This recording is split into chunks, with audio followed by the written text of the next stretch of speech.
नमस्कार दोस्तों, एक बार फिर आपका स्वागत है हमारे YouTube channel genesis institute of life science from Kanpur.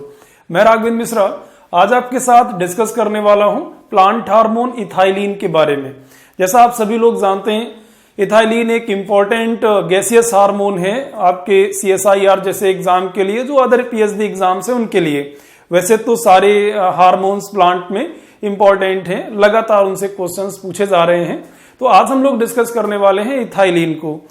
सबसे पहले तो आप कुछ पॉइंट्स समझ लीजिए। जैसा आप इंटरमीडिएट लेवल पर और BSc के लेवल पर भी पढ़ते आए हैं, तो जब बैचलर और इंटरमीडिएट लेवल पर पढ़ते हैं, जनरली MSc के लेवल पर भी, तो ज्यादातर फोकस होता है हार्मोन और उसका फिजियोलॉजिकल इफेक्ट क्या है, प्लांट की फिजियोलॉजी पर उस हार्मोन का इफेक्ट क्या है, इसकी ज्यादा स्टडी स्टूडेंट करते हैं। तो हार्मोन लिख लिया और उसका क्या इफेक्ट है उसके बारे में पढ़ लिया। लेकिन हम लोग जिस तरह के एग्जाम्स में जाते हैं, जिस तरह के कॉम्पिटिटिव एग्जाम्स में बैठ रहे हैं, वहां पर वो फिजियोलॉजिकल इफेक्ट भी इंपॉर्टेंट है उस एग्जाम के नजरिए से, लेकिन ज्यादा इंपॉर्टेंस है कि वो हार्मोन बायोकेमिकली कैसे सिंथेसाइज होता है प्लांट में, उसको किस तरह से मेटाबॉलिक प्रोसेस कैसा है, कौन से एंजाइम्स हैं जिसके द्वारा उसे सिंथेसाइज किया जाता है, उसका प्रिकर्सर क्या है। देन इसके बाद उससे भी ज्यादा इंपॉर्टेंट स्टेप ये आता है कि उसमें सिग्नलिंग पाथवे कौन सा है, सिग्नलिंग मॉड्यूल कौन सा है जो उस हार्मोन की सिग्नल को ट्रांसड्यूस करता है फ्रॉम सेल सरफेस या एक्सटर्नल टू इंटरनल जो है रीजन्स ऑफ सेल। तो कौन सा सिग्नलिंग मॉड्यूल है जो उसके सिग्नल को ट्रांसड्यूस करेगा, रिसेप्टर्स क्या हैं। जैसा आप सभी लोग जानते हैं, अभी पिछले दिसंबर 2019 के एग्जाम में रिसेप्टर से ही क्वेश्चन पूछा गया, सेक्शन C में CSIR में क्वेश्चन पूछा गया। तो ये हमारे लिए ज्यादा इंपॉर्टेंट है, तो हम लोग थोड़ा ज्यादा फोकस करेंगे उसकी बायोसिंथेसिस, इथाइलिन की बायोसिंथेसिस क्या है, बायोकेमिस्ट्री उसकी क्या है सिंथेसिस की, और देन इसके बाद उसकी सिग्नलिंग कैसी है, सिग्नल कैस्केड रिएक्शन किस तरह की है, कौन कौन से कंपोनेंट हैं और किसके बाद कौन सा कंपोनेंट फंक्शन करता है, उसकी हम लोग स्टडी करेंगे। चलिए शुरुआत करते हैं इथाइलिन से। तो सबसे पहले किसी भी हार्मोन के बारे में हम लोग एक दो पॉइंट जानना बेहद जरूरी है कि इथाइलिन क्या है। यदि हमसे कोई जनरली कहे तो सबसे पहले आप ये समझ लें, इथाइलिन एक गैसियस हार्मोन है। कैसा हार्मोन है? गैसियस, ठीक है। और प्लांट की फिजियोलॉजी में इसका कोई प्रत्यक्ष रोल तो समझ में नहीं आता है। ये गैसियस हार्मोन है। बहुत शुरुआती स्टेज में तो इसको लेकर के थोड़ा ये भी रहा कि पता नहीं ये हार्मोन है भी या नहीं है, लेकिन फाइनली एक्सेप्ट किया गया कि ये गैसियस हार्मोन है, क्योंकि प्लांट की फिजियोलॉजी में कई सारे चेंजेस को ये ट्रिगर करता है, चेंज करता है। तो गैसियस हार्मोन है जिसका प्रत्यक्ष तौर पर वेजिटेटिव ग्रोथ प्लांट की जो हो रही है उसमें कोई रोल नजर नहीं आता है। लेकिन जैसे ही हम लोग फ्रूट राइपनिंग, सेनेसेंस, एब्सिशन या रूट हेयर फॉर्मेशन जैसे प्रोसेसेस को देखते हैं या सीडलिंग जर्मिनेशन पर इफेक्ट देखते हैं, तो हमें समझ में आता है इथाइलिन का इफेक्ट भी प्लांट की फिजियोलॉजी में है, ठीक है। तो ethylene is a gaseous hormone. Ethylene एक गैसियस हार्मोन है, simple gaseous hormone that is apparently not required for vegetative growth के लिए ज्यादा रिक्वायरमेंट नहीं है, although it regulate fruit ripening. जैसा आप जानते हैं, फ्रूट राइपनिंग के नाम से तो हम लोग इसको, ये इसका सिग्नेचर कैरेक्टर है जिसके नाम से हम लोग जानते हैं, process associated with leaf and flower senescence and abscission, root hair development and seedling growth. इस तरह के फंक्शंस को ये क्या करता है, प्रभावित करता है। तो आपको ध्यान रखना है, ethylene is a simple gaseous hormone, ठीक है, that is not required for normal vegetative growth of plant. प्रत्यक्ष तौर पर वहां पर इसकी कोई ज्यादा रिक्वायरमेंट नहीं है। लेकिन फ्रूट राइपनिंग, लीफ सेनेसेंस या फ्लावर सेनेसेंस या abscission, root hair formation, seedling growth जैसे प्रोसेसेस को ये इंड्यूस करता है और इन्हें प्रभावित करता है। इन्हीं चीजों को हम लोग लास्ट में डिस्कस करेंगे और क्या इफेक्ट है। तो अभी आप ये ध्यान रखें, ये एक सिंपल गैसियस हार्मोन है और सिग्नेचर कैरेक्टर में आपको ध्यान रखना है, इसको हम फ्रूट राइपनिंग हार्मोन के नाम से भी जानते हैं। चलिए हम लोग दूसरे स्टेप पर आते हैं। दूसरा इंपॉर्टेंट स्टेप यह आता है, जब हम लोग एनिमल्स में हार्मोन्स को पढ़ते हैं तो स्पेशलाइज्ड ग्लैंड होती हैं और वो ग्लैंड उस हार्मोन को सिक्रीट करती हैं। तो हम लोग उन ग्लैंड्स को पढ़ते हैं कि उन ग्लैंड्स की लोकेशन क्या है, वो क्रेनियल कैविटी में है या थोरेसिक कैविटी में है, एब्डोमिनल कैविटी में है, या वो नेक रीजन पर है, वो कहां पर हैं। उन ग्लैंड्स की स्टडी करते हैं, उनके लोकेशन की, उनके हम लोग टिश्यू ऑर्गेनाइजेशन को थोड़ा बहुत पढ़ते हैं, और फिर वहां से वो हार्मोन सिक्रीट होता है, ब्लड में आता है, पूरी बॉडी में सर्कुलेट करता है। ठीक है, तो उस तरह का कॉन्सेप्ट हम लोग एनिमल्स में पढ़ते हैं। क्या प्लांट्स में हार्मोन की सिंथेसिस भी टिश्यू स्पेसिफिक है, पर्टिकुलर साइट्स पर होते हैं, या फिर वो throughout the body synthesize होते रहते हैं। जैसे मैं उदाहरण ले लूं साइटोकाइंस का, तो साइटोकाइंस की जो सिंथेसिस है वो रूट के जो एपिकल रीजन है, टिप्स हैं, वहां होती है, बाकी रीजन्स में बहुत ज्यादा नहीं है, होती नहीं नॉर्मली। उसी तरीके से यहां पर इथाइलिन के बारे में एक क्वेश्चन हो सकता है कि इथाइलिन की सिंथेसिस प्लांट के कौन से टिश्यूज में होती है। ठीक है, तो एक पॉइंट लिखा जा सकता है, site of ethylene synthesis. Ethylene synthesis की साइट क्या है या साइट्स क्या है, हम लोग इस तरह से एक पॉइंट लिख सकते हैं। तो आपको ध्यान रखना है, इथाइलिन की बायोसिंथेसिस प्लांट के सभी टिश्यूज में हो सकती है, ऑलमोस्ट ऑल टिश्यूज। तो ethylene synthesized in almost all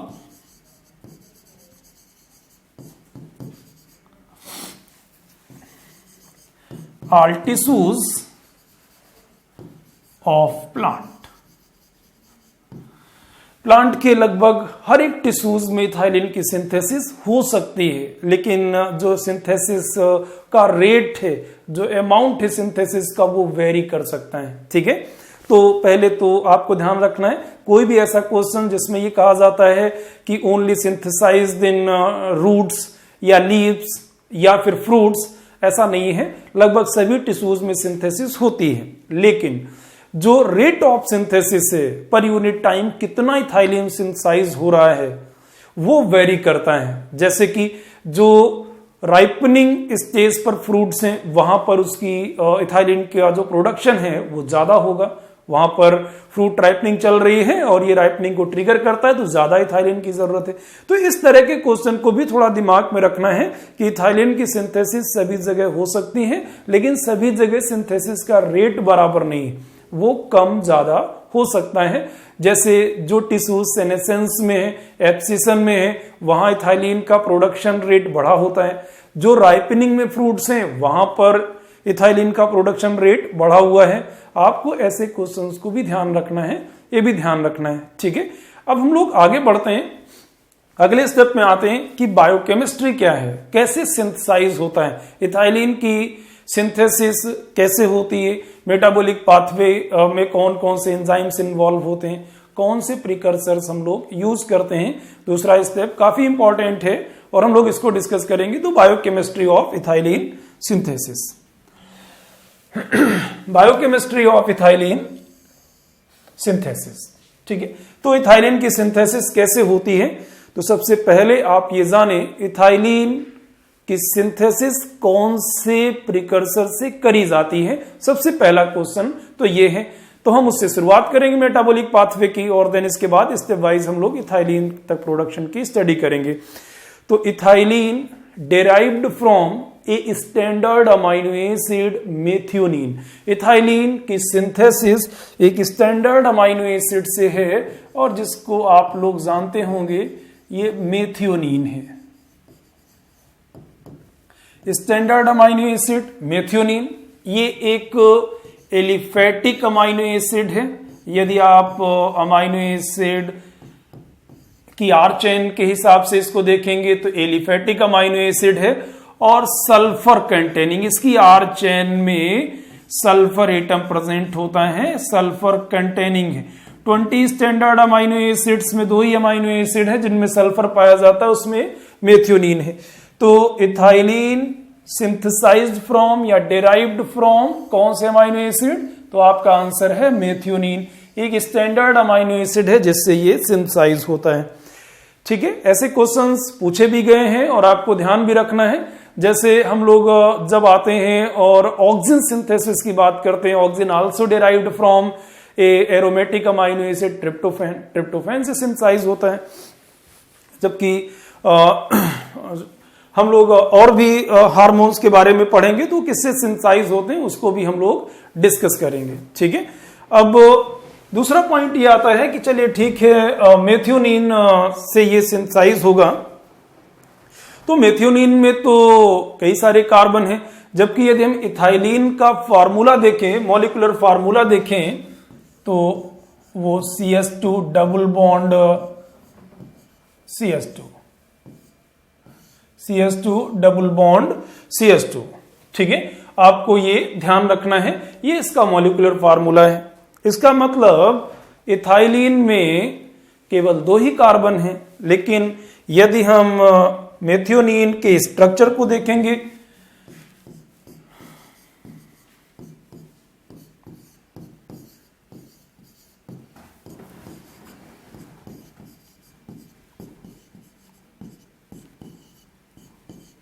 ये मेथियोनिन का स्ट्रक्चर है, और यदि हम लोग इसमें कार्बन्स को देखें तो पहला कार्बन, 2, तीसरा, चौथा और 5वां कार्बन, इसमें 5 कार्बन है, जबकि इथाइलिन का जो मॉलिक्यूलर फार्मूला है उसमें 2 कार्बन है। तो एक क्वेश्चन ये हो सकता है कि मेथियोनिन के कौन से कार्बन से इथाइलिन डिराइव्ड होता है, कौन से कार्बन यूज किए जाते हैं इथाइलिन सिंथेसिस में। तो आपको ध्यान रखना है 3rd एंड 4th कार्बन, ये जो ग्रुप है 3rd और 4th कार्बन, ठीक है, इनको यूज किया जाता है इथाइलिन सिंथेसिस में। तो कौन से कार्बन हो गए, 3rd एंड 4th कार्बन का यूज किया गया है इथाइलिन की बायोसिंथेसिस में, ये आपको ध्यान रखना है। तो यहां पर मैंने अभी 2 पॉइंट क्लियर कर दिए हैं।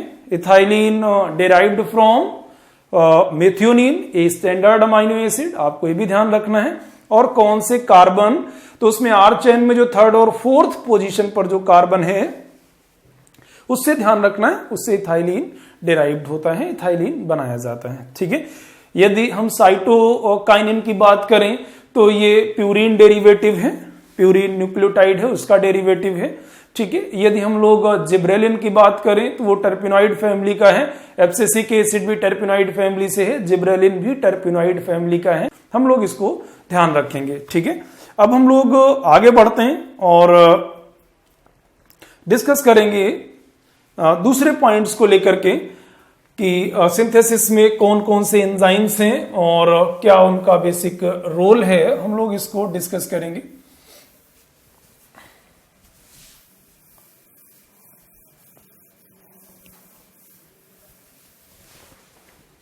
तो यहां पर यदि हम इथाइलिन बायोसिंथेसिस की बायोकेमिकल स्टेप्स को देखें तो बायोकेमिकल स्टेप्स बहुत सिंपल हैं।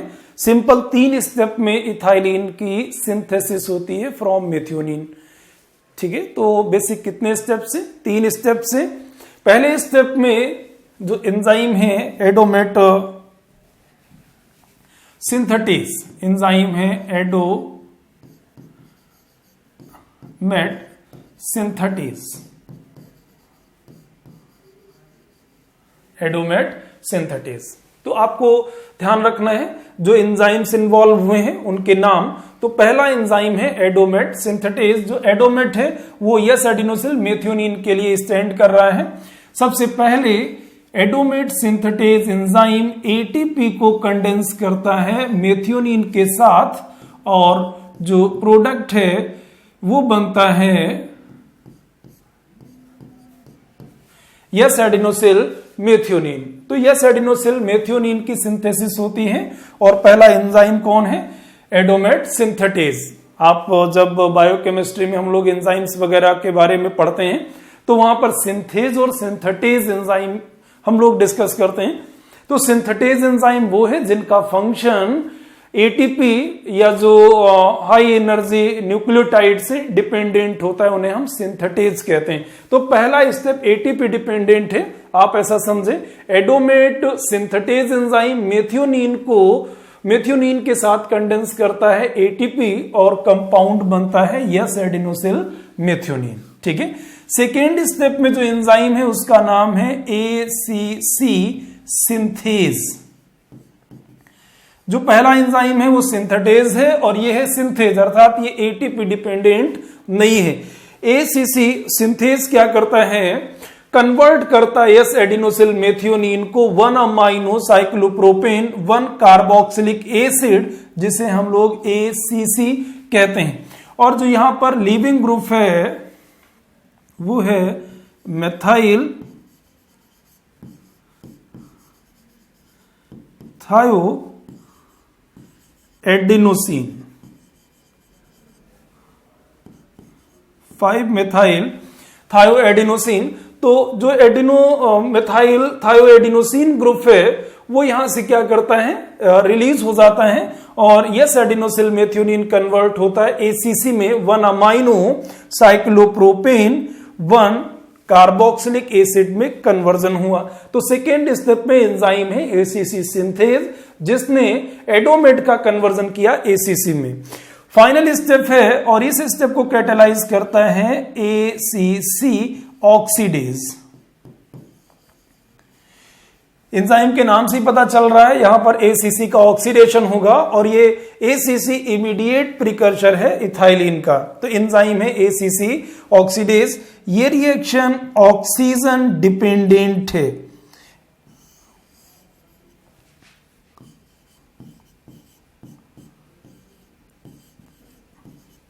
यहां से एक CO2 रिलीज होता है।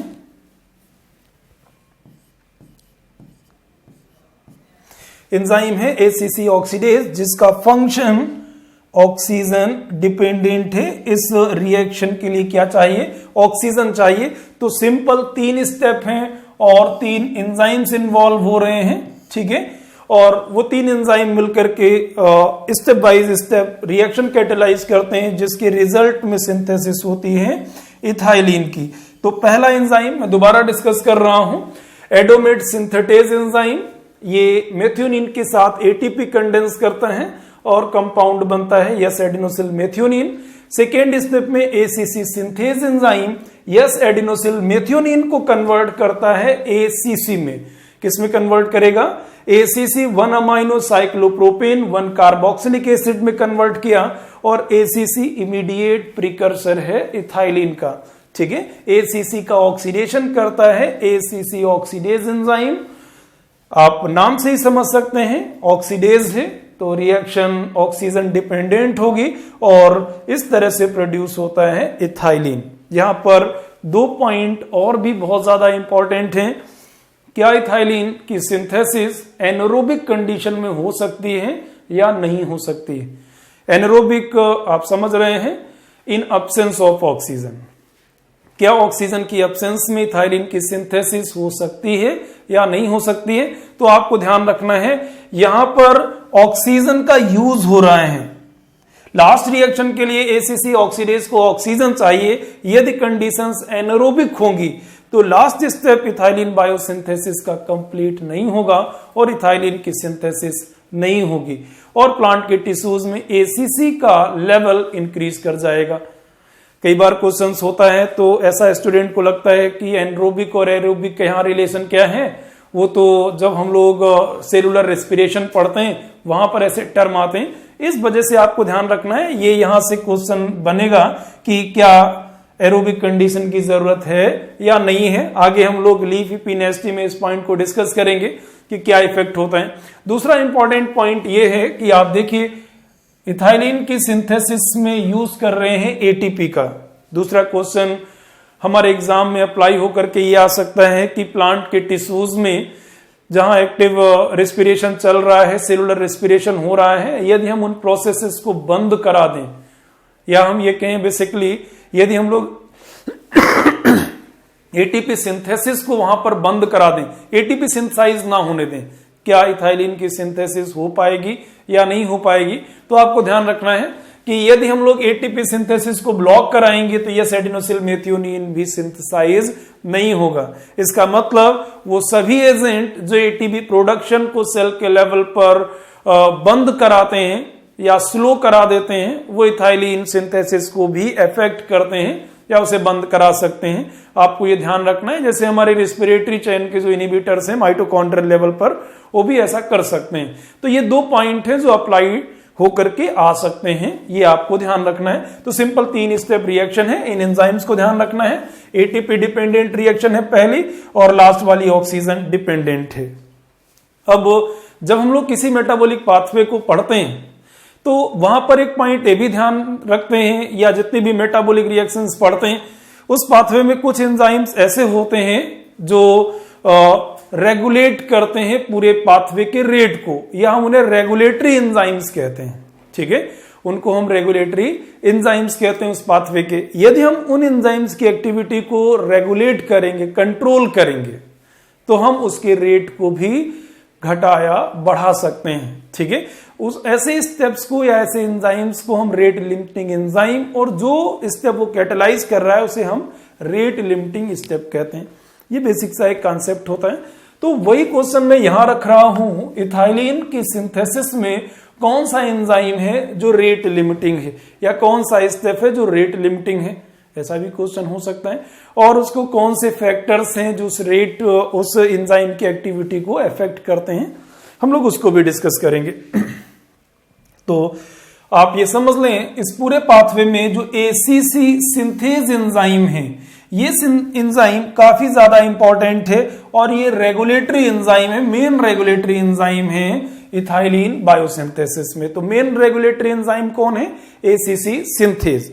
कुछ फैक्टर्स हैं जो इस एंजाइम की एक्टिविटी को अफेक्ट करते हैं ट्रांसक्रिप्शन के लेवल पर। ठीक है, जैसे यहां पर मैं कुछ पॉइंट लिख रहा हूं, फैक्टर्स लिख रहा हूं जो इस एंजाइम की एक्टिविटी को बढ़ाते हैं, और यदि एंजाइम की एक्टिविटी बढ़ती है तो ओवरऑल इथाइलिन सिंथेसिस का रेट भी बढ़ता है।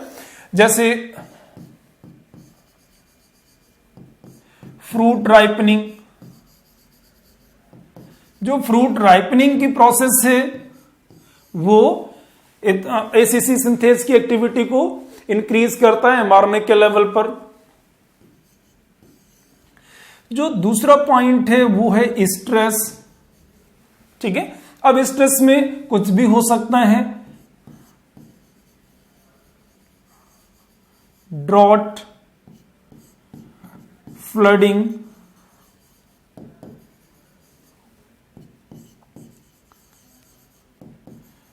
चिलिंग,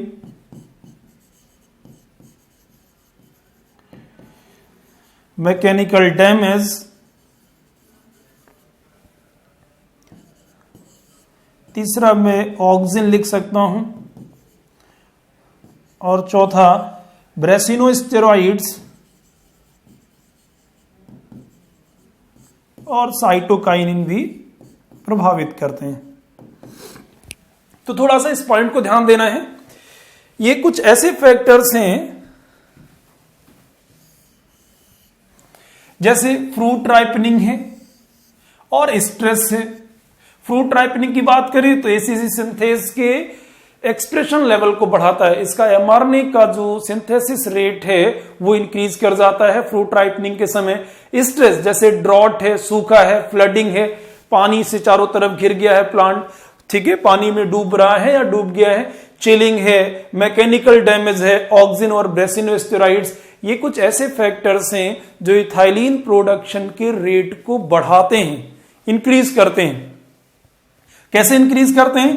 तो इथाइलिन सिंथेसिस के रेट को बढ़ा रहे हैं क्योंकि ये एसीसी सिंथेज एंजाइम के एमआरएनए के एक्सप्रेशन रेट को बढ़ा रहे हैं। अर्थात ज्यादा एमआरएनए बन रहा है तो ज्यादा प्रोटीन बनेगी, ज्यादा एंजाइम बनेगा, और ज्यादा एंजाइम होगा तो ज्यादा प्रोडक्ट बनेगा, इथाइलिन ज्यादा बनेगा।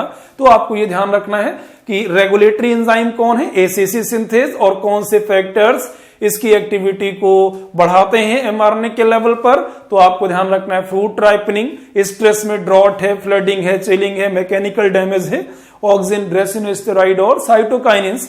ठीक है, ये कुछ ऐसे हार्मोन्स हैं जिन्होंने इसके सिंथेसिस के रेट को इंक्रीज किया है। तो ये कॉन्सेप्ट था बायोकेमिस्ट्री ऑफ इथाइलिन सिंथेसिस में। तो इथाइलिन की सिंथेसिस को भी आपको यहां पर ध्यान रखना है, इससे कई सारे क्वेश्चंस बन सकते हैं, कुछ क्वेश्चंस बने हुए भी हैं, आप उनको ध्यान रखेंगे। एक पॉइंट यहां पर और भी ध्यान रखना है, इथाइलिन का इमीडिएट प्रिकर्सर कौन है? तो आपको ध्यान रखना है एसीसी इमीडिएट प्रिकर्सर है इथाइलिन का। अब हम लोग अगले स्टेप में आते हैं और डिस्कस करेंगे इथाइलिन की सिग्नलिंग को, जो बहुत ही इंपॉर्टेंट है। ठीक है, तो इथाइलिन सिग्नलिंग में मोस्ट ऑफ स्टूडेंट को सिग्नलिंग के लेवल पर थोड़ी सी प्रॉब्लम होती है और उनको लगता है कि बाकी तो मुझे तैयार है लेकिन शायद सिग्नलिंग का जो पार्ट है वो मेरा थोड़ा सा कमजोर है। तो ऐसा नहीं है, सिग्नलिंग भी बेहद, सिग्नलिंग सिस्टम जो होते हैं बेहद आसान है, उनकी स्टडी भी बड़ी आसानी से करी जा सकती है।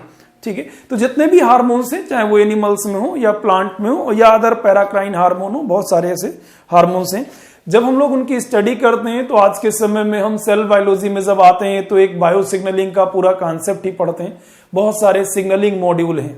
ठीक है, तो जब किसी सिग्नलिंग को हमें पढ़ना होता है तो बेसिकली हमें क्या पढ़ना है कि स्टूडेंट को कैसे जानना है सिग्नल्स के बारे में, कैसे सिग्नल ट्रांसडक्शन होता है। तो जितने भी सिग्नल ट्रांसड्यूसिंग मॉड्यूल्स हैं, जनरली हम लोगों ने जो सिग्नल ट्रांसड्यूस होने के जो मैकेनिज्म है, जो तरीके हैं, जब उनकी स्टडी करी तो हमें कुछ तरीके मिले जिससे सिग्नल ट्रांसडक्शन होता है लिविंग सेल्स में। ठीक है, उनमें से कुछ नाम आप जानते हैं, जैसे जी protein coupled receptors, receptor tyrosine kinase, ion channels में एक्शन पोटेंशियल भी एक तरह का सिग्नल ट्रांसड्यूसिंग ही पाथवे है। ठीक है, उसी तरीके से बैक्टीरिया में 2 कंपोनेंट सिस्टम है, यस मैड पाथवे हैं, और भी बहुत सारे टीजीएफ बीटा सिग्नलिंग है, कई सारे पाथवेज हैं जिनको हम लोग सेल बायोलॉजी में अलग अलग स्टेप में पढ़ते हैं। तो जब भी आप सिग्नलिंग पढ़ेंगे तो आपको सबसे पहले ध्यान रखना है कि रिसेप्टर्स क्या है, उस पर्टिकुलर हार्मोन का रिसेप्टर क्या है, उसकी लोकेशन क्या है, और वो रिसेप्टर कौन से सिग्नलिंग मॉड्यूल फैमिली से है, अर्थात वो सिग्नल ट्रांसडक्शन के लिए कौन सा मैकेनिज्म यूज करता है। यदि हम कुछ ऐसी बेसिक चीजों को ध्यान रखेंगे तो हमारे लिए सिग्नलिंग आसान होगी। ठीक है, चलिए शुरुआत करते हैं। The cellular effect of ethylene is mediated to bacterial 2-component system, histidine kinase। ठीक है, बैक्टीरिया में जो सिग्नलिंग कॉन्सेप्ट है, सिग्नलिंग मॉड्यूल है, 2 कंपोनेंट सिग्नलिंग मॉड्यूल बैक्टीरिया में काफी ज्यादा मिलता है। ये उसी फैमिली का मेंबर है। वैसे एनिमल्स में 2 कंपोनेंट सिस्टम नहीं पाए जाते हैं, हायर एनिमल्स में, वर्टिब्रेट्स में, लेकिन बैक्टीरिया में, फंजाई में और यीस्ट में ये कॉमनली पाया जाता है। उसके बारे में हम लोग स्टडी करते हैं। तो ये 2 कंपोनेंट फैमिली से बिलोंग करता है। तो रिसेप्टर्स 2 कंपोनेंट फैमिली से अभी मैं डिस्कस करूंगा 2 कंपोनेंट क्या है। ठीक है, दूसरा पॉइंट ये है कि in plants more than 1 types of ethylene receptors are found. दूसरा पॉइंट ये ध्यान रखना है कि जब हम प्लांट में इथाइलिन की सिग्नलिंग पढ़ते हैं तो केवल एक तरह का रिसेप्टर ही प्लांट की पूरी बॉडी में नहीं है, बल्कि मोर देन 1 टाइप्स रिसेप्टर्स पाए जाते हैं। इसका मतलब है इथाइलिन के रिसेप्टर्स प्लांट में एक से ज्यादा जीन से इनकोड होते हैं, मोर देन 1 जीन्स। ठीक है, इस तरह से कई अलग अलग तरह के रिसेप्टर्स अलग अलग टिश्यूज में इथाइलिन के फंक्शन को मीडिएट करते हैं। और ये कोई प्लांट के लिए यूनिक कैरेक्टर नहीं है या यूनिक प्लांट के लिए ही, प्लांट में ही ऐसा नहीं मिलता है, एनिमल्स में पाया जाता है। जब हम लोग इपिनेफ्रीन सिग्नलिंग को पढ़ते हैं, इपिनेफ्रीन सिग्नल जीपीआर सिस्टम ट्रांसड्यूस करता है, तो वहां पर जब हम लोग जाते हैं तो कई तरह के रिसेप्टर्स पढ़ते हैं अलग अलग टिश्यू में, बीटा 1, बीटा 2, अल्फा 1, अल्फा 2। तो बीटा रिसेप्टर्स के द्वारा जो सिग्नल ट्रांसड्यूस होता है उसे हम बीटा एड्रिनर्जिक सिग्नलिंग भी कहते हैं एड्रिनलिन की वजह से। तो उसी तरीके से वहां पर भी हम देखते हैं कि इपिनेफ्रीन के 4 अलग अलग रिसेप्टर्स पढ़ते हैं। उसी तरीके से इथाइलिन के भी कई सारे रिसेप्टर्स प्लांट में हो सकते हैं। ठीक है, लेकिन जब हम लोगों ने इसको स्टडी किया रेबडोप्सिस में, एक सिंपल प्लांट है रेबडोप्सिस, तो उसके जीनोम में हम देखते हैं 5 ट्रांसमेम्ब्रेन प्रोटीन हैं जो इथाइलिन रिसेप्टर की तरह फंक्शन करती है। अर्थात रेबडोप्सिस में इथाइलिन के लिए 5 रिसेप्टर्स हैं। ठीक है, जो इथाइलिन के सिग्नल को ट्रांसड्यूस कर सकते हैं, जिसमें से एक को हम लोग ETR1, सेकेंड को हम लोग ETR2, एक है ERS1, ERS2, IN4 के नाम से जानते हैं। ETR1 स्टैंड करता है इथाइलिन रिस्पॉन्स 1, ERS1 स्टैंड करता है इथाइलिन रिस्पॉन्स 1 एंड 2। ठीक है, और EIN जो है ये स्टैंड करता है इथाइलिन इनसेंसिटिव। तो आपको ध्यान रखना है ETR1, ETR2, ERS1, ERS2 और EIN4 ये रिसेप्टर्स हैं रेबडोप्सिस में जो इथाइलिन के इफेक्ट को मीडिएट करते हैं। ठीक है। और ये सभी रिसेप्टर्स प्लांट में इंडोप्लाज्मिक रेटिकुलम की मेम्ब्रेन में लोकेटेड होते हैं, located on the endoplasmic reticulum membrane, जो मेम्ब्रेन है उसमें लोकेटेड होते हैं। तो सभी रिसेप्टर्स ईआर मेम्ब्रेन में है, आपको ये ध्यान रखना है। अब सिग्नलिंग को हमें आगे बढ़ाना है, तो ETR1 रिसेप्टर्स के बारे में वेल नोन है। ETR1 रिसेप्टर्स कितनी पॉलीपेप्टाइड के बने होते हैं, वो कैसे फंक्शन करते हैं, कौन कौन से डोमेन्स है, इथाइलिन कहां पर बाइंड करता है, इन सारे क्वेश्चंस का जवाब हम लोग दे सकते हैं। तो हम लोग आगे जो सिग्नलिंग है उसको ETR1 रिसेप्टर से आगे बढ़ाएंगे। ETR1 बेस्ड सिग्नलिंग हम लोग पढ़ेंगे और आपके एग्जाम में भी सिग्नलिंग जो आएगा वो ETR1 के रिलेटेड ही आएगा। जैसे ETR1 फंक्शन करता है मोर और लेस, हम लोग ऐसा मान के चलते हैं कि सभी रिसेप्टर्स भी इसी तरह से सिग्नल को ट्रांसड्यूस करते हैं। तो जो सिग्नलिंग हम लोग यहां से आगे बढ़ा रहे हैं वो ETR1 बेस्ड है। और उसको पढ़ने से पहले हमें क्या करना होगा, सबसे पहले ETR1 रिसेप्टर्स के हमें स्ट्रक्चरल ऑर्गेनाइजेशन को समझना होगा।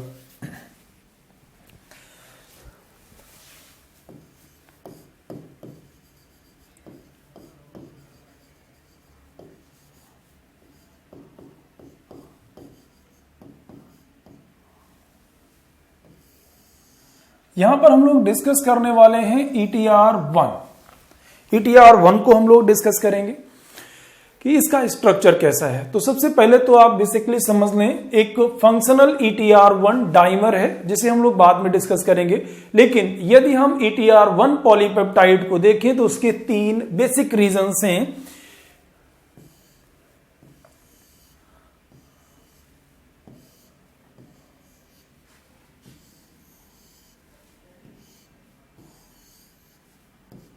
यदि हम ETR1 पॉलीपेप्टाइड को देखें तो ये N टर्मिनल है और ये C टर्मिनल है। इसे हम लोग N टर्मिनल रीजन कहेंगे।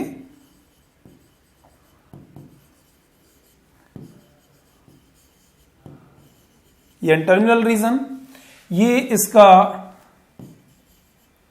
हिस्टिडीन काइनेज डोमेन है और ये इसका फ्यूज्ड रिसीवर डोमेन है।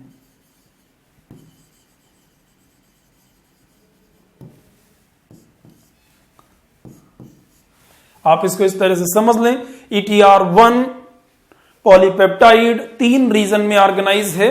इसको मैं स्पेशली N टर्मिनल रीजन कह रहा हूं, इसको भी और थोड़ा पार्ट में डिस्कस करना पड़ेगा। और N टर्मिनल रीजन के जब हम पीछे जाएंगे तो एक और डोमेन है जिसे हम लोग हिस्टिडीन काइनेज डोमेन कहते हैं और उसके पीछे जो डोमेन है उसे हम फ्यूज्ड रिसीवर डोमेन कहते हैं। ठीक है, तो 3 बेसिक रीजन हो गए। हिस्टिडीन काइनेज वाला रीजन है, फ्यूज्ड रिसीवर डोमेन है। यहां पर थोड़ा सा एक पॉइंट बैक्टीरिया के बारे में डिस्कस कर लेते हैं। 2 कंपोनेंट सिस्टम किसे कहते हैं।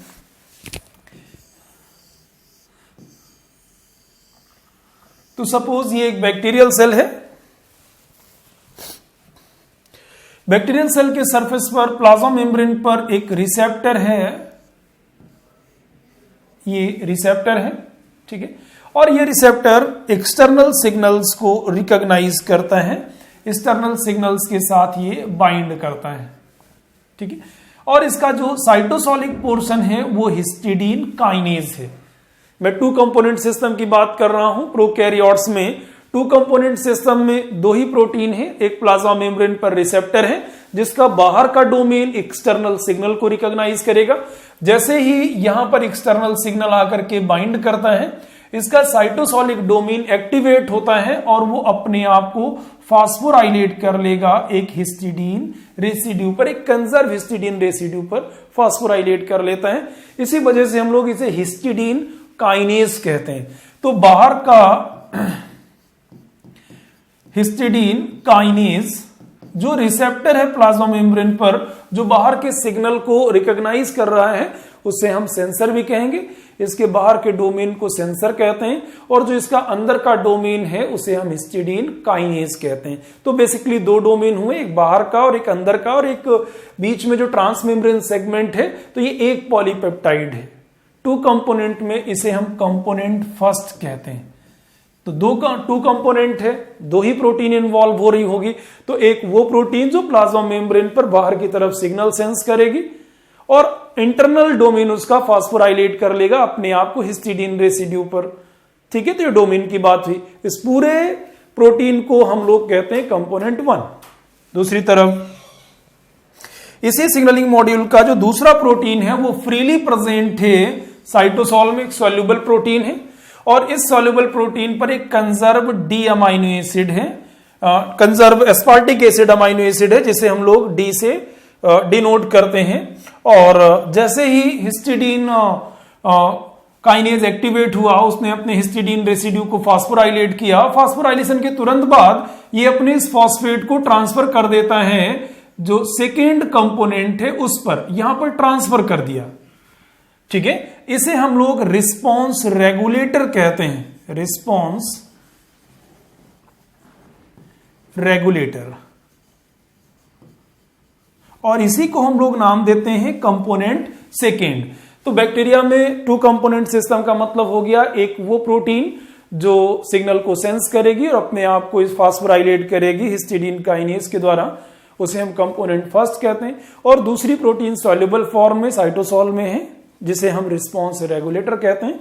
वो जैसे ही रिसेप्टर एक्टिवेट होगा, रिसेप्टर अपने फॉस्फेट को रिस्पॉन्स रेगुलेटर अर्थात कंपोनेंट सेकेंड पर ट्रांसफर कर देगा और इस तरह से ये आगे उस रिएक्शन को ट्रांसड्यूस करेगा। इसे हम टू कंपोनेंट सिस्टम कहते हैं। उसी तरीके से यदि आप ETR1 को देखें, ETR1 में भी ये हिस्टिडीन काइनेज है, ये फ्यूज्ड रिसीवर है। ये जो रिस्पॉन्स रेगुलेटर यहाँ फ्री फॉर्म में था, यहां पर इसके साथ ऑलरेडी फ्यूज्ड है, इस प्रोटीन का हिस्सा है। ठीक है, यहां पर आप समझ लीजिए जैसे इथाइलिन रिस्पॉन्स में जब हिस्टिडीन काइनेज फास्फोराइलेट कर लेता है अपने आप को इस डोमेन पर, तो यही फॉस्फेट उठा करके ट्रांसफर कर दिया जाता है फ्यूज्ड रिसीवर डोमेन में। तो ये फास्फो ट्रांसफर रिएक्शन कंप्लीट होती है।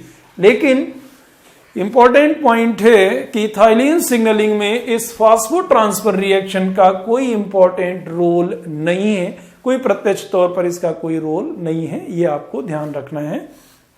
ठीक है, कि उसी तरीके से टू कंपोनेंट सिस्टम की तरह ये भी उसी फैमिली का मेंबर है, लेकिन यहां फास्फेट ट्रांसफर का कोई इंपॉर्टेंस नहीं है। तो ये एक पॉलीपेप्टाइड है ETR1 की, जिसमें हमने हिस्टिडीन काइनेज और रिसीवर डोमेन की बात करी है। अब इसको थोड़ा जो है एंडोप्लाज्मिक रेटिकुलम मेम्ब्रेन में देखते हैं कैसे ऑर्गेनाइज है और यह इंटरनल रीजन क्या है। यहां पर इंटरनल रीजन में एक पॉइंट आप और समझ लें, यहीं पर इथाइलिन बाइंडिंग साइट है। इथाइलिन बाइंडिंग साइट यह इंटरनल रीजन पर है। अब इसको मेम्ब्रेन पर ऑर्गेनाइज करते हैं कि ये किस तरह से मेम्ब्रेन पर ऑर्गेनाइज है।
देखिए ये एक पॉलीपेप्टाइड है, ये ER मेम्ब्रेन है,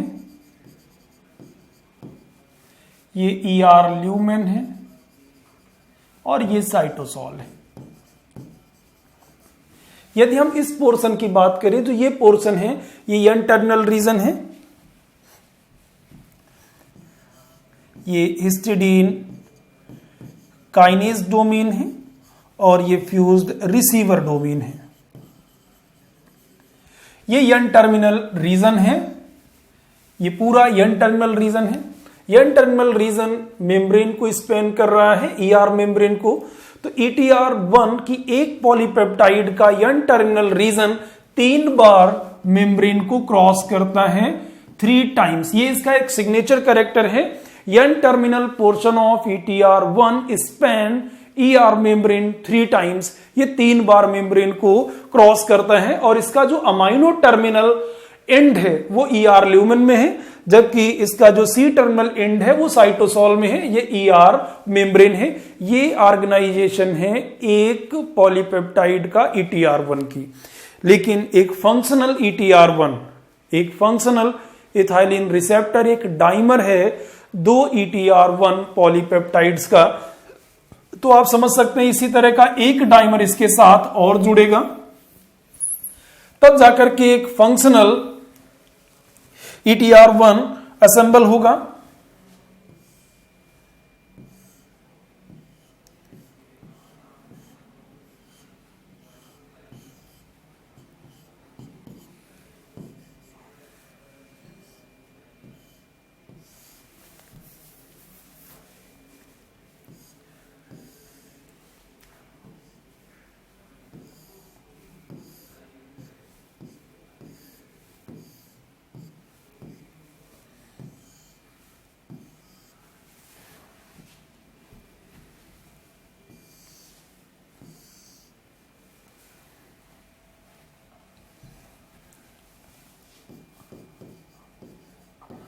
तो ये 2 पॉलीपेप्टाइड्स हो गई, एक ये डाइमेरिक स्ट्रक्चर है।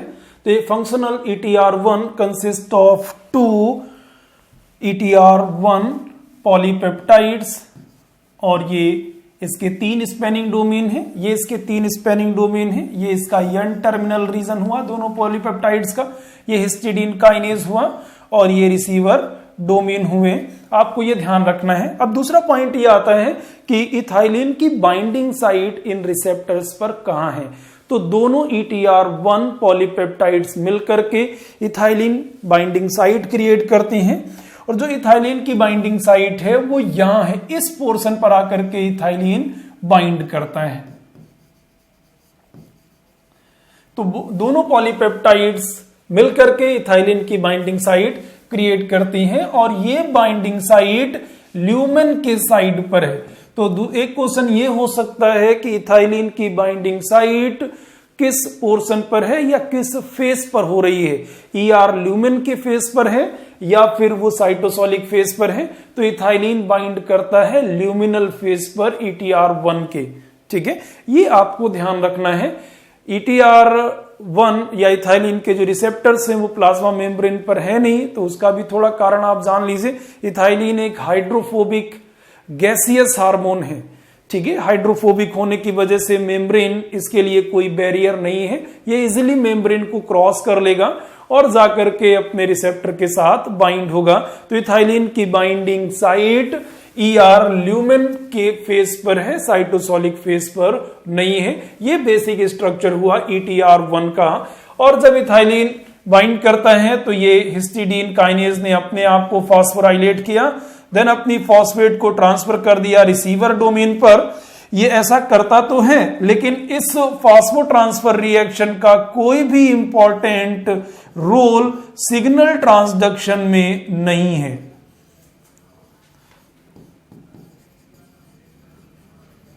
सिग्नल ट्रांसडक्शन में इसका कोई बेसिक रोल नहीं है, आपको ये भी ध्यान रखना है। लेकिन ये 2 कंपोनेंट फैमिली से बिलोंग करते हैं ये रिसेप्टर, इस वजह से इनके पास ये कंजर्व कैरेक्टर है, लेकिन ऐसा कोई इथाइलिन सिग्नलिंग में इसका कोई इंपॉर्टेंट रोल नहीं है। अब हम लोग आगे बढ़ते हैं और स्टडी करते हैं इथाइलिन की प्रेजेंस में और एब्सेंस में क्या रिस्पॉन्स होता है, उसको हम लोग आगे बढ़ाएंगे। ये रिसेप्टर का पोर्शन था। अब हम लोग यहां पर बेसिकली ये डिस्कस करने वाले हैं इथाइलिन का जो इफेक्ट है, जो सिग्नल ट्रांसडक्शन है। रिसेप्टर को हम लोगों ने डिस्कस कर लिया, रिसेप्टर से डाउन स्ट्रीम सिग्नल कैसे आगे जाएगा, कौन कौन से ऐसे सिग्नलिंग कंपोनेंट हैं जो पार्टिसिपेट करते हैं। अब इथाइलिन सिग्नलिंग को हमें 2 स्टेप में पढ़ना होगा।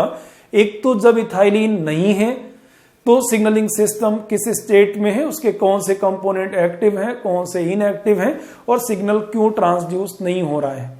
और अगले स्टेप में जब हम जाएंगे तो पढ़ेंगे जब इथाइलिन की प्रेजेंस से, इथाइलिन जब अपने रिसेप्टर से बाइंड होता है तो क्या चेंजेस होते हैं, उसको लेकर के हम स्टडी करेंगे। तो 2 पॉइंट पर हम ये समझ पाएंगे इथाइलिन जब नहीं है तो सिग्नलिंग मॉड्यूल क्या कर रहा है, और जब इथाइलिन प्रेजेंट है तो क्या हो रहा है। इस पॉइंट को लेकर के हम लोग स्टडी करेंगे। ठीक है, ये है ईआर मेम्ब्रेन।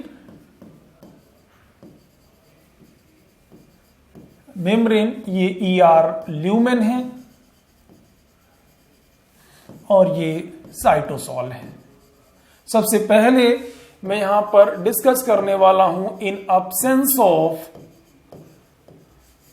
इथाइलिन। इथाइलिन की अब्सेंस में, जब इथाइलिन नहीं है तो क्या कंडीशन होगी, आप यहां समझ लीजिए। इस पाथवे में मैंने यहां इथाइलिन को बाइंड कराया हुआ है, लेकिन फिर भी आप ध्यान रखें जब इथाइलिन नहीं है तो क्या रिजल्ट होंगे। ठीक है, इन अब्सेंस ऑफ इथाइलिन, ये ETR1 डाइमर है। ETR1 एक्टिव स्टेट में होता है, exist in active state, activated form में एग्जिस्ट करता है। तो जब इथाइलिन नहीं है तो ETR1 exist in active state, ये एक्टिव है। ठीक है, उसी समय हम लोग जब इसके डाउन स्ट्रीम जाएंगे तो इसके साथ एक प्रोटीन और जुड़ी हुई है जिसका नाम है CTR1, कॉन्स्टिट्यूटिव ट्रिपल रिस्पॉन्स 1 इसका पूरा नाम है। तो ETR1 के साइटोसोलिक पोर्शन पर एक और प्रोटीन जुड़ी हुई है CTR1। तो जब इथाइलिन नहीं है तो ETR1 एक्टिव है, और ये ETR1 एक्टिवेटेड स्टेट में CTR1 से जुड़ा हुआ है और उसको एक्टिवेट भी किए हैं।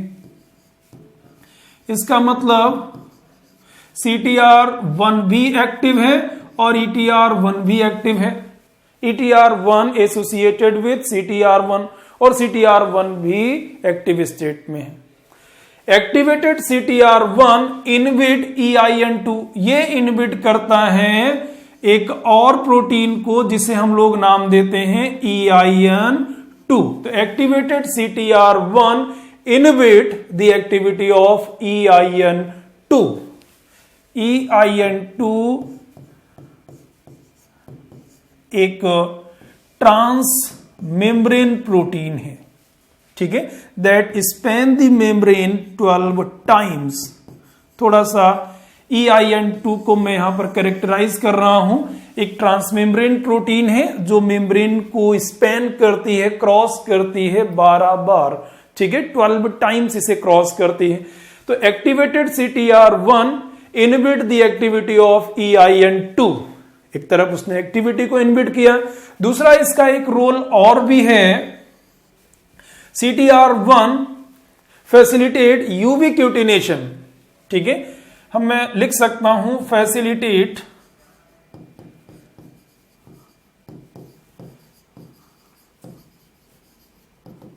यूवी क्यूटिनेशन ऑफ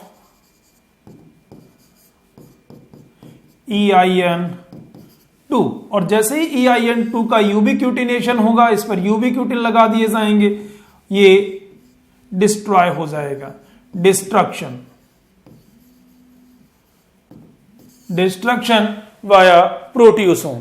प्रोटियोसोम के द्वारा इसका क्या होगा, डिस्ट्रक्शन भी हो जाएगा। तो आपको ध्यान रखना है CTR1 ने EIN2 की एक्टिविटी को इनहिबिट किया और दूसरी तरफ उसके डिस्ट्रक्शन को भी डायरेक्ट कर रहा है। यह फंक्शन है CTR1 का। तो जब EIN2 इनएक्टिव है तो इसके डाउन स्ट्रीम प्रोटीन भी इनएक्टिव ही रह जाती हैं, ये भी एक्टिवेट नहीं होती, क्योंकि डाउन स्ट्रीम प्रोटीन को एक्टिवेट करता है EIN2। इसका मतलब यह हुआ जो इथाइलिन का रिस्पॉन्स है उसे बंद करा दिया गया। तो in absence of ethylene ETR1 exist in active state and associated with CTR1, और उस CTR1 को भी ये एक्टिवेट करता है। Activated CTR1 down regulate ethylene response, ethylene के रिस्पॉन्स को डाउन रेगुलेट कर देता है विद इन सेल, अर्थात इथाइलिन रिस्पॉन्स को बंद करा देता है by inhibiting the activity of EIN2। 2। तो जब इथाइलिन नहीं है, जब इथाइलिन अब्सेंट है, तो इथाइलिन का जो सिग्नलिंग रिस्पॉन्स है वो भी स्विच ऑफ है, वो भी फंक्शन नहीं कर रहा है। तो आपको ध्यान रखना है इथाइलिन के इफेक्ट को किसने डाउन रेगुलेट कर दिया, ETR1 और CTR1 ने। इसका मतलब ETR1 और CTR1 दोनों निगेटिव रेगुलेटर हैं,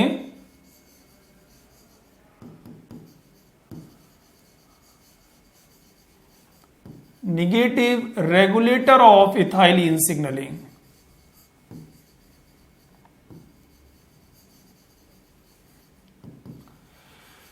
इथाइलिन सिग्नलिंग के दोनों निगेटिव रेगुलेटर हैं क्योंकि इन्होंने इथाइलिन के डाउन स्ट्रीम सिग्नलिंग रिस्पॉन्स को बंद करा दिया है इन एब्सेंस ऑफ इथाइलिन। तो ध्यान रखना है, हम लोगों ने एक पार्ट की अभी स्टडी करी है कि जब इथाइलिन नहीं है तो कौन से कंपोनेंट एक्टिव है, कौन से कंपोनेंट इनएक्टिव है। तो एक बार आप और समझ लीजिए, फिर हम लोग आगे बढ़ाते हैं।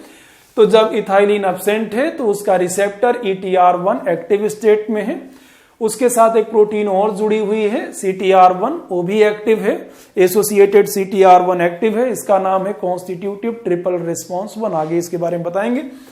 और CTR1 इनहिबिट किए हैं एक ट्रांसमेम्ब्रेन प्रोटीन EIN2 को, और EIN2 के इनएक्टिव होने से EIN3 और ERF1 भी इनएक्टिव हैं, और इस तरह से इथाइलिन का जो सिग्नलिंग रिएक्शन है डाउनस्ट्रीम वो फंक्शन नहीं कर रहा है। तो हम लोग कहते हैं इथाइलिन का रिसेप्टर ETR1 इथाइलिन सिग्नलिंग का नेगेटिव रेगुलेटर है, साथ में उसके साथ एसोसिएटेड प्रोटीन भी CTR1 भी नेगेटिव रेगुलेटर है। ठीक है, आपको ये ध्यान रखना है। अब इस CTR1 को थोड़ा सा डिस्कस कर लेते हैं। CTR1 की अपनी जो स्ट्रक्चरल सिमिलैरिटी है, वो जो मैमल्स में रेस MAP के पाथवे पाया जाता है, उसमें जो रैफ प्रोटीन है, RAF1 के साथ इसकी स्ट्रक्चरल सिमिलैरिटी है। RAF1 को जो हम लोग पढ़ते हैं तो MAP के, ठीक है, रैफ, जिसके बाद हम लोग आते हैं तो रेस, रैफ, MEK, ERK। तो इसके आगे जो प्रोटीन आती है वो MEK और देन हम लोग ERK पढ़ते हैं। तो ये मैमल्स में हम लोग प्रोटीन पढ़ते हैं, रेस MAP के पाथवे कहते हैं। उसी तरीके से रैफ प्रोटीन के साथ स्ट्रक्चरल सिमिलैरिटी है, तो ऐसा हम लोग मानते हैं कि कुछ उसी तरह का सिग्नलिंग कैस्केड हुआ। बहुत जानकारी नहीं है, लेकिन इस प्रोटीन के बारे में ये पता है कि इसकी स्ट्रक्चरल सिमिलैरिटी RAF1 काइनेज के साथ है। ये CTR1 से रिलेटेड पॉइंट है, आपको ध्यान रखना है। ठीक है, अब हम लोग, ये तो कहानी हो गई इन एब्सेंस ऑफ इथाइलिन, इसको ध्यान रखना है। अब आगे बढ़ाते हैं कि इथाइलिन की प्रेजेंस में ऐसा क्या होगा कि सिग्नल ट्रांसडक्शन शुरू हो जाएगा, उसको हम लोग डिस्कस करेंगे।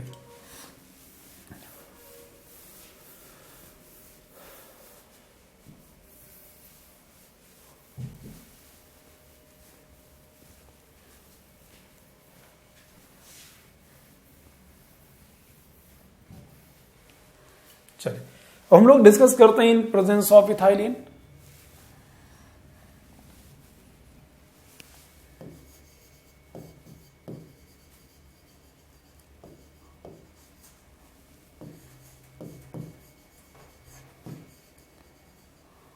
इथाइलिन की प्रेजेंस में क्या होगा, सिग्नल ट्रांसडक्शन जो रिएक्शन है वो कैसे आगे प्रोसीड होती है, इसको डिस्कस करेंगे। तो जैसे ही इथाइलिन ल्यूमिनल साइट पर आकर के बाइंड करता है, ER ल्यूमेन में इथाइलिन अपने रिसेप्टर के साथ ETR1 के साथ आकर के बाइंड होता है। Ethylene binding to ETR1 result their inactivation. जैसे ही इथाइलिन बाइंड करता है ETR1 इनएक्टिव हो जाता है। तो इथाइलिन अपने रिसेप्टर को इनएक्टिवेट करता है बाइंड करके। जैसे ही ETR1 इनएक्टिवेट हुआ, उसके रिजल्ट में इनएक्टिवेशन होता है CTR1 का, तो इनएक्टिव हो गया। तो इथाइलिन की बाइंडिंग से वो कंपोनेंट इनएक्टिव हो गए जो इथाइलिन की एब्सेंस में एक्टिव थे। तो इथाइलिन ने बाइंडिंग करी अपने रिसेप्टर से, उसे इनएक्टिवेट किया, और उसके इनएक्टिवेट होते ही उससे एसोसिएटेड CTR1 प्रोटीन भी इनएक्टिव हो गई। CTR1 जैसे ही इनएक्टिव होता है तो एक्टिवेशन हो जाता है EIN2 का। EIN2 प्रोटीन एक्टिव हो जाता है और जैसे ही EIN2 ये एक्टिवेट करता है एक ट्रांसक्रिप्शनल फैक्टर EIN3 को, तो EIN2 एक्टिवेट ए ट्रांसक्रिप्शनल फैक्टर EIN3 और ये ट्रांसक्रिप्शनल फैक्टर है, आप जानते हैं हम लोग ट्रांसक्रिप्शनल फैक्टर उसे कहते हैं जो ट्रांसक्रिप्शन को ट्रिगर करे। तो EIN3 is a transcriptional factor that binds to target DNA sites, अपनी टारगेट DNA साइट्स पर बाइंड करता है and induce expression of ethylene response 1। ये खुद एक ट्रांसक्रिप्शनल फैक्टर है, उसकी सिंथेसिस को ट्रिगर करता है। तो जैसे ही EIN3 एक्टिवेट हुआ, इसने ट्रांसक्रिप्शन शुरू किया ERF1, ये एक दूसरा ग्रुप है ट्रांसक्रिप्शनल फैक्टर्स का, और ERF1 अपनी टारगेट DNA साइट्स पर बाइंड करते हैं, जाकर के DNA के साथ ये बाइंड हो जाते हैं और ट्रिगर करते हैं इथाइलिन सेंसिटिव जीन्स के एक्सप्रेशन को। मैं यहां पर mRNA लिख रहा हूं, और भी अलग अलग RNA हो सकते हैं, उनकी सिंथेसिस को ट्रिगर करता है, जिससे जो प्रोडक्ट बनेंगे वो इथाइलिन के डाउन स्ट्रीम इफेक्ट को मीडिएट करेंगे। तो इस तरीके से जैसे ही इथाइलिन रिस्पॉन्स शुरू होता है तो कुछ प्रोटीन तो इनएक्टिव हुई, लेकिन कुछ प्रोटीन एक्टिव हो गई। कौन सी प्रोटीन एक्टिव होती हैं ये हमारे लिए जरूरी है, क्योंकि पिछले जो पार्ट में हम लोगों ने स्टडी किया था कौन से एक्टिव है। तो इथाइलिन बाइंडिंग से इनएक्टिवेशन है ETR1 का, उसके रिजल्ट में ही इनएक्टिवेट हो गया CTR1 और एक्टिवेशन हुआ EIN2। EIN2 एक्टिवेट हुआ है और उसके एक्टिवेट होते ही उसने एक्टिवेशन किया EIN3 का, ये एक ट्रांसक्रिप्शनल फैक्टर है। EIN3 trigger expression of ERF1 और ERF1 अपनी टारगेट DNA साइट्स पर बाइंड करता है। ये मैंने कुछ DNA आप समझ लीजिए, ये DNA है, और ट्रांसक्रिप्शन शुरू हो जाता है। उन ट्रांसक्रिप्शन के रिजल्ट में जो प्रोडक्ट बनेंगे वो इथाइलिन के इफेक्ट को सेल के लेवल पर मीडिएट करेंगे। तो ये सिग्नलिंग कैस्केड रिएक्शन है इथाइलिन में, इथाइलिन सिग्नलिंग में। तो इथाइलिन सिग्नलिंग में यदि हम देखें कौन से पॉजिटिव रेगुलेटर हैं, EIN2, EIN3 और सेकेंड थर्ड इज ERF1। ये तीन ऐसे कंपोनेंट हैं जो पॉजिटिव रेगुलेटर हैं इथाइलिन सिग्नलिंग के। जबकि पिछले पार्ट में मैंने आपको लिखा है कि ETR1 और CTR1 ये निगेटिव रेगुलेटर है। तो यहां पर एक इंपॉर्टेंट पॉइंट ये आ जाता है कि कौन से रिसेप्टर्स, ठीक है, कौन से कंपोनेंट कब एक्टिव हैं कब इनएक्टिव हैं। मोस्ट ऑफ केसेस में जब हम लोग हार्मोन सिग्नलिंग पढ़ते हैं तो जब हार्मोन अपने रिसेप्टर से बाइंड होता है तो रिसेप्टर्स एक्टिवेट होते हैं, ठीक है, ऐसा हम लोग जनरल सिग्नलिंग में पढ़ते हैं। लेकिन इथाइलिन का जो केस है वो थोड़ा सा अलग है। जब इथाइलिन नहीं है तो रिसेप्टर एक्टिव है, जैसे इथाइलिन बाइंड हुआ रिसेप्टर इनएक्टिवेट हुआ। तो ये दो बेसिक ऐसे पॉइंट है जिनको आपको ध्यान रखना है। इसी वजह से निगेटिव रेगुलेटर पॉजिटिव रेगुलेटर भी टर्म यूज करते हैं, क्योंकि जब इथाइलिन नहीं था तो इथाइलिन के रिस्पांस को सप्रेस किसने किया, तो ETR1 और CTR1 ने। तो इथाइलिन के कैसे हुए निगेटिव रेगुलेटर। जब इथाइलिन आया तो ये दोनों इनएक्टिव हो गए जो निगेटिव रेगुलेटर थे, और EIN2, EIN3 और ERF1 एक्टिवेट होते हैं और इस तरह से ट्रांसक्रिप्शन शुरू होता है। और ये जो सिग्नल है वो न्यूक्लियस के लेवल तक गया, ट्रांसक्रिप्शन के लेवल तक ट्रांसड्यूस हुआ। तो ये इथाइलिन की सिग्नलिंग है जिसको हम लोगों ने स्टडी किया हुआ है, आपको ये ध्यान रखना है। लास्ट पार्ट में हम लोग पढ़ते हैं इथाइलिन का फिजियोलॉजिकल इफेक्ट क्या है, इथाइलिन किस तरह के इफेक्ट को मीडिएट करता है प्लांट में। तो कुछ बेसिक पॉइंट्स हैं जिनको लेकर के हम लोग डिस्कस करेंगे। इथाइलिन को हम लोग फ्रूट राइपनिंग हार्मोन के नाम से जानते हैं कि इथाइलिन फ्रूट राइपनिंग को प्रमोट करता है। तो आपको ध्यान रखना है, ऐसे सभी फ्रूट्स जो इथाइलिन के रिस्पॉन्स में राइपनिंग में जाते हैं, या ऐसे सभी फ्रूट्स जिनकी राइपनिंग होती है इथाइलिन के रिस्पॉन्स में, वो क्लाइमैक्टेरिक इफेक्ट को शो करते हैं। क्लाइमैक्टेरिक इफेक्ट का मतलब है कि बड़ी तेजी से जो सेलुलर रेस्पिरेशन का रेट है इंक्रीज करता है जस्ट बिफोर द राइपनिंग। तो ऐसे सभी फ्रूट्स जो पकते हैं इथाइलिन के रिस्पॉन्स में, वो क्लाइमैक्टेरिक इफेक्ट शो करते हैं। क्लाइमैक्टेरिक इफेक्ट का मतलब क्या हुआ कि उनमें जो सेलुलर रेस्पिरेशन का प्रोसेस है वो तेजी से उसका रेट इंक्रीज करता है जस्ट बिफोर राइपनिंग। तो ethylene promotes the ripening of some fruits, all fruits that ripen in response of ethylene exhibit a characteristic respiratory rise called climacteric effect before the ripening phase। Second है leaf epinasty. Leaf epinasty क्या है, तो आप थोड़ा सा इसको समझ लें।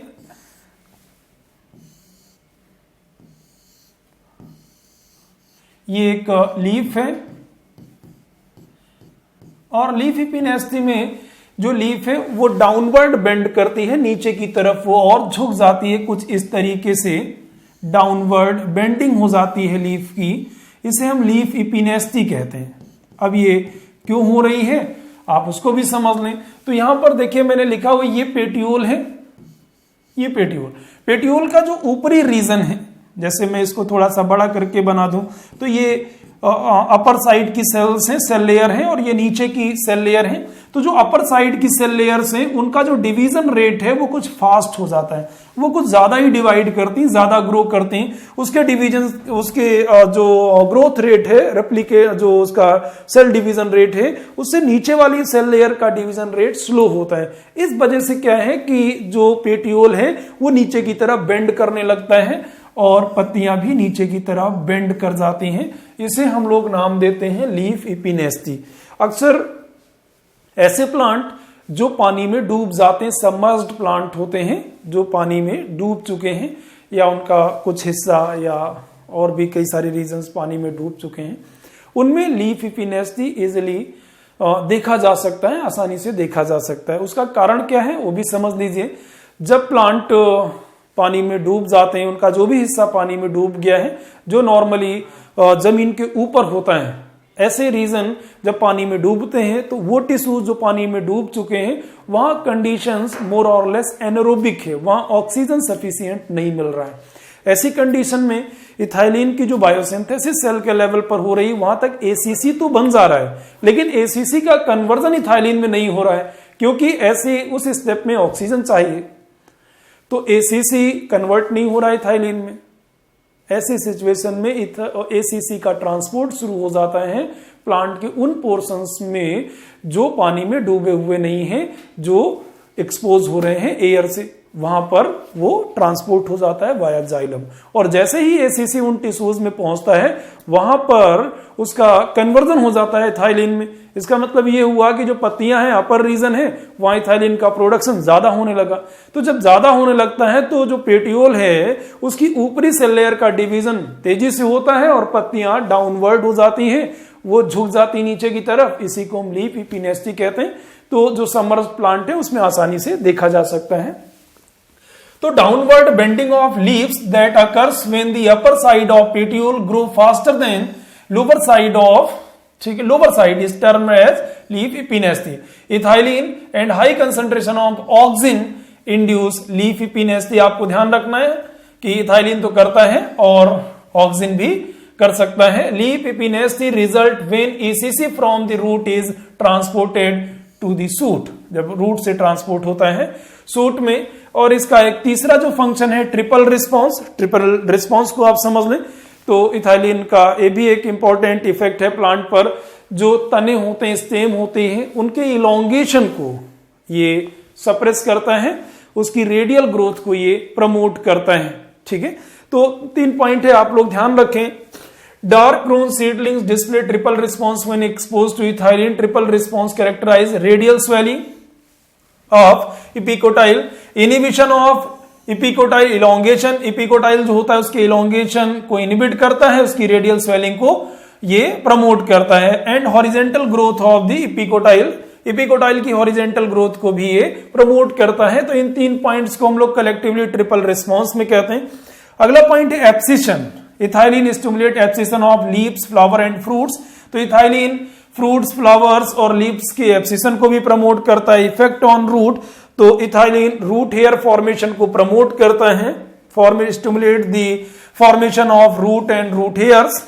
यदि हम फ्लावर पर इसका इफेक्ट देखें तो ethylene inhibit flowering of most plants या फ्लावरिंग इन मोस्ट प्लांट्स, सभी प्लांट्स में लगभग ये फ्लावरिंग को इनहिबिट करता है। लेकिन पाइनएप्पल या उससे रिलेटेड फैमिलीज में ये इथाइलिन फ्लावरिंग को प्रमोट भी करता है। Ethylene inhibit flowering in many species while on the other hand induce flowering in many pineapple and in related जो स्पीसीज हैं उनमें।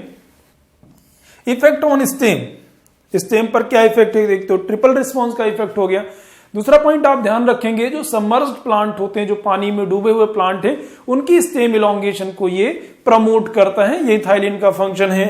तो ethylene stimulate elongation of stem, petiole and roots of submerged plants. और यदि इसकी हम बड dormancy पर बात करें और सीड डॉर्मेंसी की बात करें तो ethylene break seed and bud dormancy, seed और बड डॉर्मेंसी को भी ये क्या करता है, ये ब्रेक करता है। ये इथाइलिन का इफेक्ट था। तो आज हम लोगों ने इथाइलिन को डिस्कस किया है। इथाइलिन कैसा हार्मोन है, उसकी सिंथेसिस कौन सी साइट्स पर होती है, बायोकेमिकली उसे कैसे सिंथेसाइज किया जाता है, और देन इसके बाद हम लोगों ने बायोकेमिस्ट्री में उसके सिंपल 3 स्टेप्स के बारे में पढ़ा हुआ है, कैसे सिंथेसाइज होता है, कौन से एंजाइम है। और इसके बाद हम लोगों ने इथाइलिन सिग्नलिंग, लास्ट में हम लोगों ने डिस्कस किया है इथाइलिन का फिजियोलॉजिकल इफेक्ट क्या है। तो इथाइलिन के बारे में आपको ध्यान रखना है, ये काफी इंपॉर्टेंट हार्मोन था। आप इससे रिलेटेड क्वेश्चंस भी लगाइए और जो भी प्रॉब्लम्स हैं आप इस वीडियो को देख करके सॉल्व कर सकते हैं।